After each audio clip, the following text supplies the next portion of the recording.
record. Hello everybody, this is a lovely meeting to encourage people to sleep and prioritize sleep. We have nutrition expert Victoria Bell here talking about helping us to eat and have the right nutrition for quality sleep. Thank you, Victoria. Hi everybody, thank you Yewande for inviting me to talk to your lovely group. I'm really excited to talk about nutrition and sleep.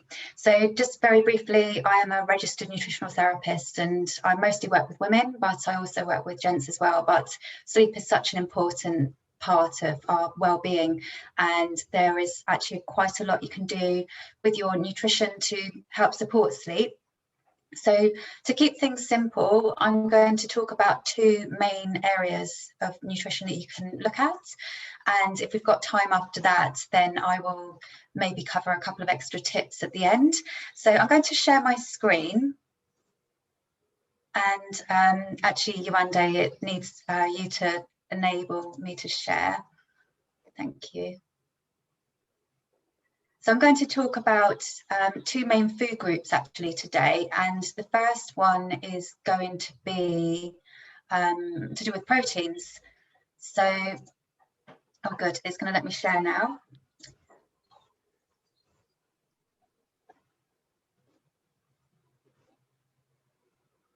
Okay, I think you can see a photo, which isn't perfect, but it shows you what you need to see.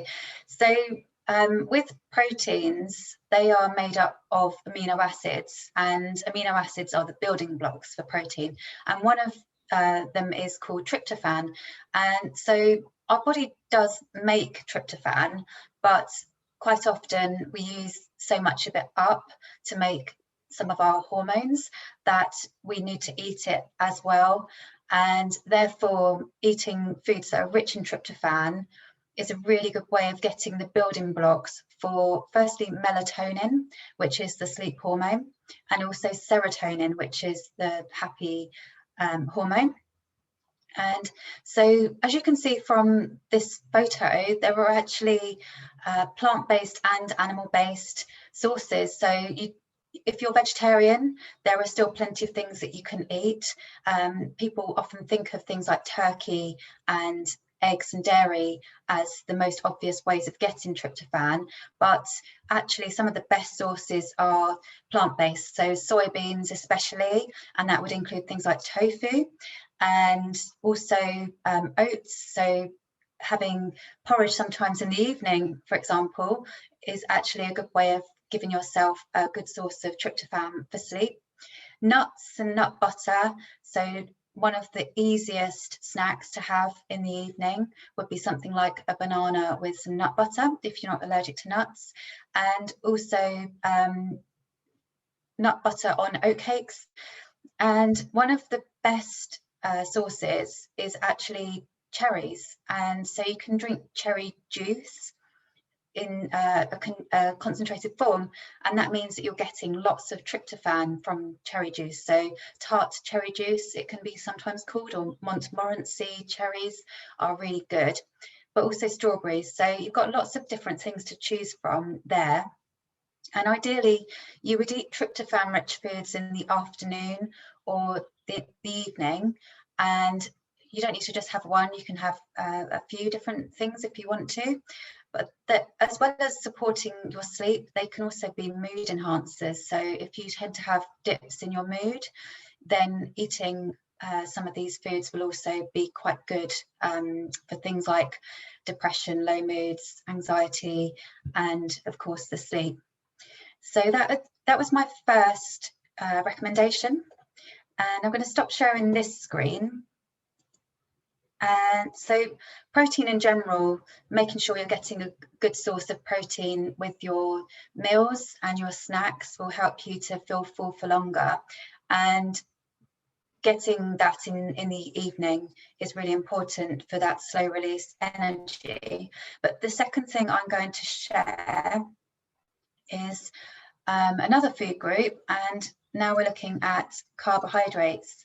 And so some people try to cut carbohydrates out or go really low carbohydrate for health reasons or for weight loss, and that may work for some people, but often when we really scrimp on carbohydrates in our evening meal, the body needs carbohydrates overnight when you're asleep. And so if you have slow release carbohydrates, which complex carbohydrates are the slow release ones, when you have those overnight whilst you're sleeping, you're getting a slow and steady flow of energy. But if you don't have some carbohydrates in your dinner, then what can happen is that at some point your blood sugar might drop in the night, and that might wake you up. And also, if you go to bed and you're not actually fully satisfied from your meal, you're likely to have trouble sleeping if you're actually hungry and your body's keeping you awake because it wants you to go and eat some more food. So with the complex carbohydrates, this is really good as a strategy to support that energy overnight. And the typical things that you would want to think about are whole grains. So for example, if you like pasta, then going for the whole wheat version is better than going for the white version. If you eat bread, then ideally you'd go for the whole grain version. But whole grains, there are so many different types. So you've got things like quinoa is a pseudo grain, but you've got oats and buckwheat, millet, and rye, barley. There's lots of other grains, and when they haven't had their outer shell stripped away, they have this slow release energy for you. And then starchy vegetables, so that would include potatoes, although with potatoes it's better to have them with the skin, and then you get all the nutrients from the skin as well. And sweet potatoes, beetroot, root vegetables, so things like pumpkin, etc. And then things like whole fresh fruits and lots of other vegetables, they all provide complex carbohydrates. And so having a range of different options in the evening is a good idea. And so the other thing with complex carbohydrates, with potato and pasta, for example, they can be released more quickly than some of the other carbohydrates.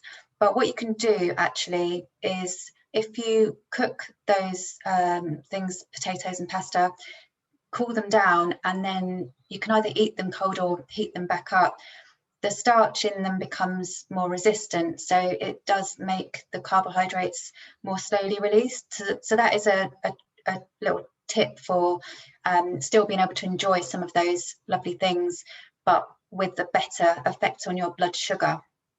So again, with overnight, your liver is working really hard whilst you're asleep, and so your liver needs energy to do its detox work. And so often with your energy, with carbohydrates and the protein, those things, if you're not having enough of those, that is going to interfere with your sleep. So I'm going to stop sharing this screen, and just whilst we have a couple more minutes, a couple of other tips without overloading you. So thinking about alcohol. So we all know that caffeine interferes with our sleep, and that having your caffeine earlier in the day and not too much of it is good for sleep. But alcohol also can really disrupt your sleep. And so again, with the liver working overnight, if you've had a considerable amount of alcohol, you are more likely to have a pattern of sleep where you're not really going into the deep sleep as much and as long. And people do find they're quite restless or have really, really vivid dreams sometimes when they've had alcohol. And also sugar. So we were looking at the complex carbohydrates, but the opposite to complex is simple, and simple includes the sugar. So added sugar, foods that are really high in natural sugars, if you eat lots of them. And so just bearing in mind in the afternoon and the evening how much sugar you are eating, and aiming to reduce that. What you can do is have more of the protein and the complex carbohydrates to reduce the cravings for those foods, and also to get that boost for your moods with the tryptophan. And a couple of other things that are really helpful. So magnesium is really good for sleep, and making sure you're getting enough grains and plant-based foods will help to get magnesium in naturally in your diet, but some people find that supplementing as well can help. And magnesium glycinate is especially good for your sleep. And you can use Epsom salt baths, which include magnesium, or magnesium spray. And finally, herbs. So you can have herbs in cooking, but one really convenient and easy way to use herbs to support your sleep would be in teas. And so sometimes the tea bags are worth a try, especially if you're experimenting and you want to see what you like. But using whole leaves are the most concentrated way to get the herbs into a tea. So the sorts of herbs that would really help include lemon balm, and it's really tasty as a tea. It's really calming. Chamomile, which some people love and some people don't get on so well with it.